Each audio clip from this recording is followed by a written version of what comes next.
Bom dia, amados. Graça e paz. Tivemos um probleminha técnico aqui para montar as coisas. Hoje eu não tenho assessor, é o Gorducho Caleb. Mas, como prometi, estamos aqui hoje para partilhar com você alguma coisa da parte de Deus e dando seguimento um pouquinho àquilo que estamos tratando na escola dominical já há algum tempo.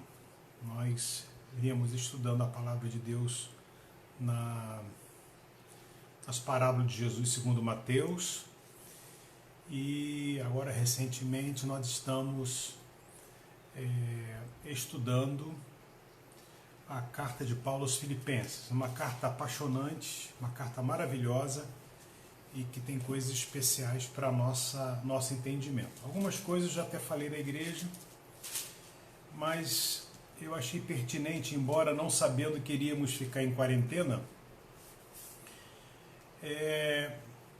sobre a história de um apóstolo que foi amadurecendo.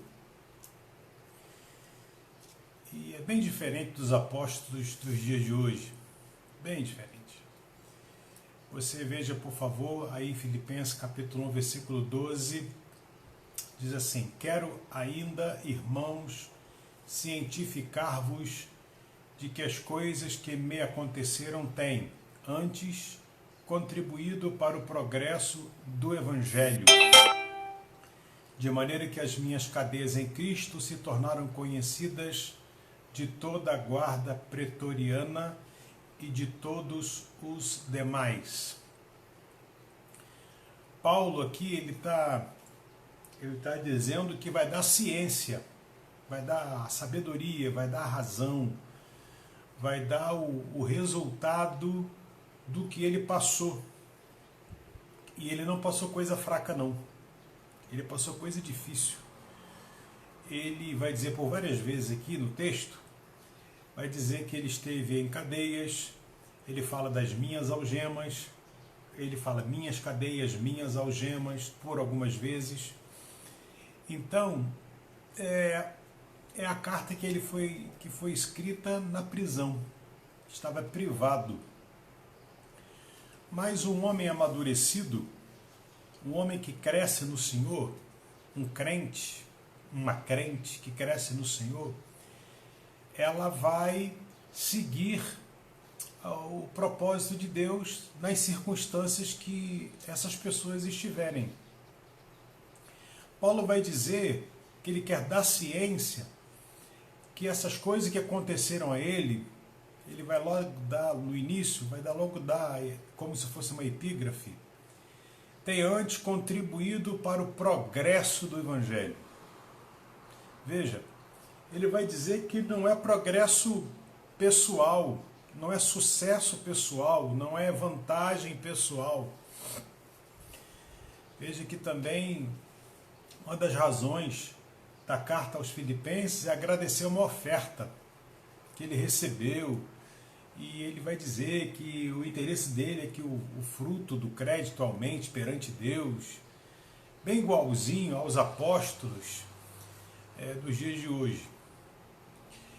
Então ele vai falar do Evangelho, do progresso do Evangelho, que aquela prisão, que aquela privação produziu. E é justamente isso que estamos a viver.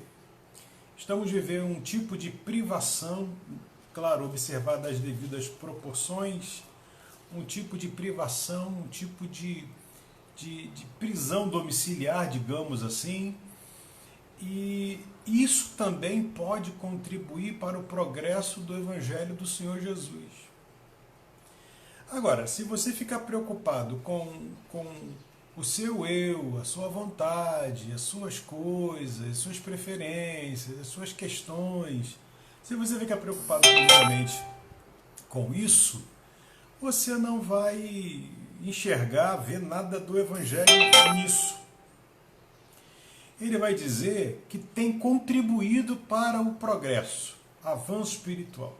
Ora, no início eu disse que eu estou falando aqui de um apóstolo que foi amadurecendo, ele aqui está mais amadurecido. Então veja que ele vai mostrar esse amadurecimento, ele vai mostrar esse progresso, ele vai dizer que isso, as cadeias dele em Cristo. Aí você se pergunta, peraí, eu estou trancado dentro de casa? É por conta das autoridades. Aí eu te pergunto, quem estabeleceu as autoridades? A Bíblia diz em Romanos que foi Deus. Deus quem estabeleceu, para o nosso bem. Então, as nossas privações, elas são em Cristo, porque nada acontece na vida do crente sem que o Senhor esteja no negócio. Tem pessoas que gostam de supervalorizar a ação do diabo. O diabo está abaixo de Deus. O diabo está também no controle de Deus. Ou você se esqueceu da história de Jó? Você se esqueceu da história de Jó? Quem foi que fez aquela tragédia toda na história de Jó? Foi na permissão de Deus, usando o diabo. Ou você se esqueceu disso? Quem estava no comando de tudo foi Deus. Ou você acha que é a autoria do diabo? Ou você acha que a responsabilidade não é de Deus? Se Deus é soberano e Ele está acima de todas as coisas e governa todas as coisas com o seu poder, pelo poder da sua palavra, Ele faz tudo isso, então é porque Ele é responsável. Eu sei que é difícil para alguns ouvirem isso. Deus é responsável por tudo. Se Ele é soberano e guarda tudo, então é com Ele o negócio. Aí alguém mais espertinho vai falar assim, mas e a responsabilidade humana? Não livra-nos da nossa responsabilidade. Mas eu não quero entrar nesse meandro. Eu quero dizer que Paulo entendeu que a cadeia dele era em Cristo. Era por causa de Cristo. E que isso podia ser usado de maneira especial para o progresso do Evangelho. E foi. Ele diz, eu quero cientificar-vos disso. Veja, ele vai dizer que toda a guarda pretoriana e todos os demais tomaram conhecimentos das suas cadeias em Cristo. Em Cristo. Veja que coisa maravilhosa. Toda a guarda pretoriana me faz pensar que um guardinha foi lá na cadeia dele, na cela dele, dar uma olhada para ver se ele estava murmurando. E chegou lá e encontrou quem? Encontrou o apóstolo Paulo. Fazendo o quê? Escrevendo. Escrevendo a carta de Filipenses. Aí de repente o outro guardinha foi lá, e você sabe, né? O guarda vai lá e volta falando o quê? Volta falando o que ele está fazendo. Na experiência anterior de Paulo, quando ele foi preso, ele estava na cadeia meia-noite, após tomar uma surra durante o dia, cantando e louvando ao Senhor, orando e louvando ao Senhor. Cadeia para Paulo, parece que na experiência dele é lugar onde Deus se manifesta. No caso lá de trás, registrado no livro de Atos, veio um terremoto e a cadeia foi quebrada. Nesse caso aqui, não veio terremoto nenhum. Veja, lá veio o terremoto para a libertação dos presos, inclusive ele. Aqui, neste caso, terremoto nenhum veio. Deus faz diferente. Deus faz como Ele quer. O que temos que fazer é aceitar o que Deus quer fazer com a gente. E ponto. O terremoto aqui, que podemos aqui mencionar, esse outro, é um terremoto na expansão do Evangelho. E ele fala que os guardinhas foram lá vê-lo, e eu estou conjecturando, foram lá vê-lo e viram-no escrevendo, orando, cantando, bendizendo, e talvez os guardinhas esperavam que fossem encontrá-lo murmurando, xingando, espraguejando. Então, isso fez com que aqueles guardas, toda a guarda pretoriana, foi ela atingida pelo testemunho do servo de Deus. Isso é maravilhoso demais. Isso não ficou trancado no quartel. A Bíblia diz, e de todos os demais. Aí Paulo, que está cientificando o assunto, ele vai dizer no verso 14, a maioria dos irmãos, veja, o negócio pulou para fora do quartel, estimulados no Senhor por minhas algemas, ousam falar com mais desassombro a palavra de Deus. Ou seja, havia uma questão nebulosa, havia uma questão sombria, que varria aqueles crentes, que cobria aqueles crentes. Mas estimulados pelas cadeias em Cristo, no Senhor, eles falavam com mais ousadia. Vejam que era a maioria dos irmãos. Olha o terremoto aí. Irmãos estimulados voluntariamente para falar da palavra. Vejam no verso 5. No 14 falou a maioria e agora fala alguns. Alguns efetivamente proclamam Cristo por inveja e porfia. Veja, Paulo está incluindo nos propagadores da palavra de Jesus gente que fala com ousadia e gente que fala por inveja e gente que fala por coração endurecido. E ele está incluindo na lista. Veja as características pertinentes a esse apóstolo que foi amadurecendo com a caminhada. Ainda no 15, outros, porém, o fazem de boa mente. Ele está alistando. No 16, estes por amor, sabendo que estou incumbido à defesa do Evangelho. E ele no final diz, aqueles são pessoas que estão mais distantes. Estes são as pessoas mais próximas. Os que estão mais próximos são os do amor. Os que estão mais distantes é porque são tomados, além de pregar a Cristo, ele alista isso, estão fazendo por discórdia insinceramente. Veja, Paulo consegue enxergar, através da lente da maturidade, do olhar da maturidade, uma lista de pessoas que pregam a palavra, que anunciam a Cristo por motivos muitos. E ele faz um desfecho que é um absurdo. Ele diz, todavia, que importa? Uma vez que Cristo, por qualquer modo, está sendo pregado, quer por pretexto, quer por verdade, também com isto me regozijo, sempre me regozijarei. Eu lembro que eu disse isso aqui na escola dominical da igreja. Eu falei, gente, Paulo bebeu aqui. Porque ele fala, que importa? Depois ele diz, de qualquer modo. Ele diz, com isto me regozijarei. Paulo bebeu. Paulo não tá ajuizado humanamente falando. Eu só não estou dizendo para você do que ele bebeu. Ele bebeu do Espírito. Ele bebeu da maturidade espiritual. Ele bebeu de vida com Deus. Ele bebeu. Jesus, quando esteve na terra, os discípulos encontraram alguém falando dele, e aí, olha, eles estão falando de ti, mas não andam conosco. Aí Jesus responde, quem comigo não ajunta, espalha, deixai-os. Então o próprio Senhor Jesus está vendo isso, agiu assim, Paulo está agindo da mesma maneira. Por quê? Ele foi atingindo por uma maturidade espiritual extraordinária, muito extraordinária. Veja que ele agradece a igreja de Filipos, um dos motivos da carta, por uma oferta recebida, e não renova o pedido. Eu vejo gente na internet aí utilizando a live e colocando embaixo a conta bancária.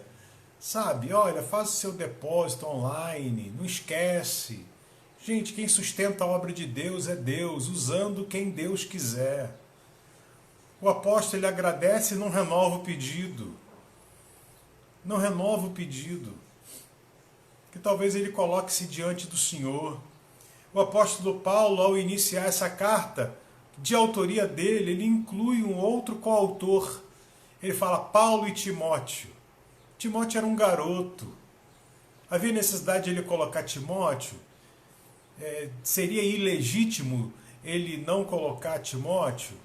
Mas ele inclui Timóteo Porque ao fazer isso, ele está demonstrando humildade, está demonstrando parceria, está mostrando maturidade espiritual, inclusão.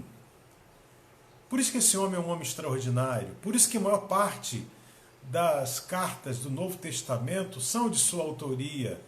São de autoria do Espírito, usando essa caneta chamada Paulo.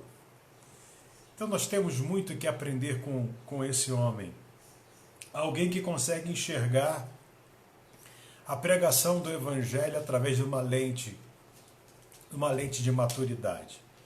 E você pode falar, poxa, o senhor fala de Paulo que amadureceu. Pois é, no verso 6 ele diz, estou plenamente certo de que aquele que começou boa obra há de completá-la até o dia de Cristo Jesus. E nisto ele se inclui nisto. Deus começou boa obra na vida dele, Deus começou boa obra na sua vida, e Deus vai completar. Deus quer o seu crescimento espiritual. As Escrituras nos deixam bem tranquilos e certos de dizer isso. Deus quer que você cresça, que você deixe de ser anão, nanico, quer que você desenvolva espiritualmente. Não é ter uma vida de sucesso pela ótica capitalista, materialista. É ter vida de sucesso, se é assim que eu posso dizer, mas de qualidade de vida espiritual. Aí você fala, ele amadureceu, mas se ele amadureceu, quando? Como é que foi isso, pastor? Eu tenho um exemplo dele, na relação dele com Barnabé e João Marcos. João Marcos representa um jovem imaturo. E um dia João Marcos se uniu a Paulo e Barnabé, que eram uma comissão missionária. E os três e alguns outros foram para umas viagens missionárias. No meio do caminho, João Marcos, repentinamente, deseja retornar. E o texto não mostra ali nenhum desencontro entre eles, mas a relação ficou morçada, que veio lá na frente a se revelar a morsa. O que acontece?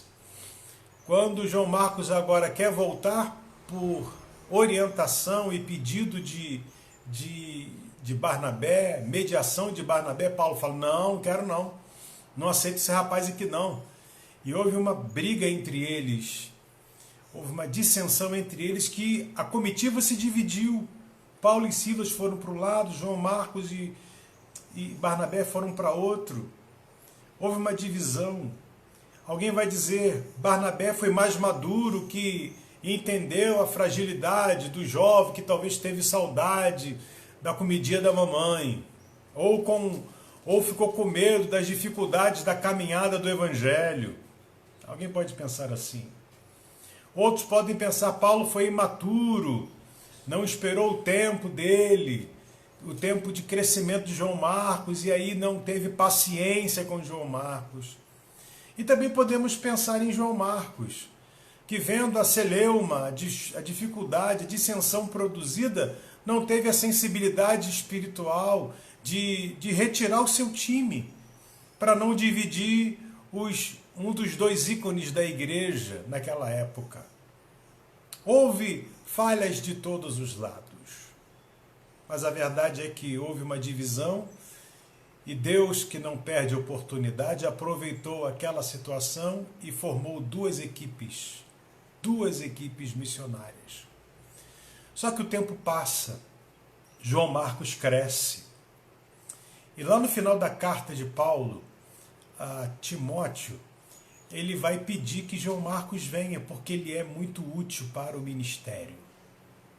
Ou seja, não era uma indisposição pessoal, era uma questão de lente de maturidade maior que faltava em Paulo. E é isso, essa lente é o que o Senhor quer nos dar.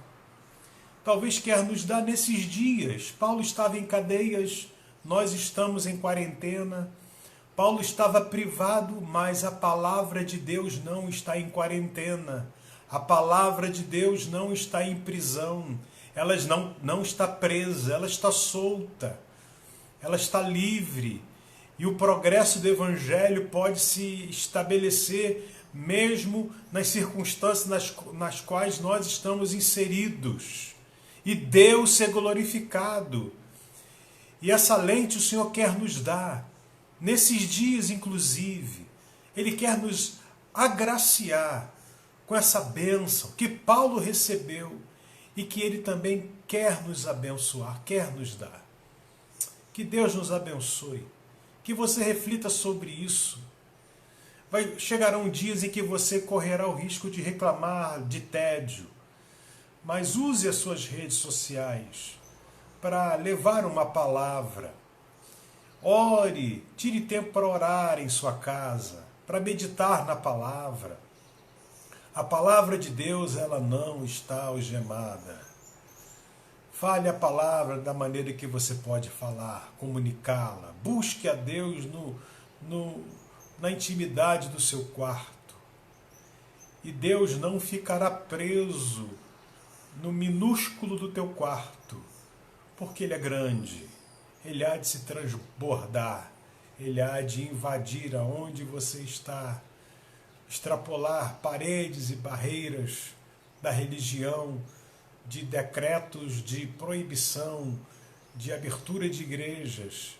Isso acontecerá e Deus será glorificado. Amém, amados? Às vezes o que nos falta é um pouco mais de maturidade espiritual. E esta o Senhor pode estar querendo nos dar nesses dias. Que Ele nos abençoe grandemente para a glória dEle. Amém? Um dia abençoado, um dia feliz, um dia onde o Senhor venha encher o seu coração da sua alegria e do seu espírito. Deus abençoe.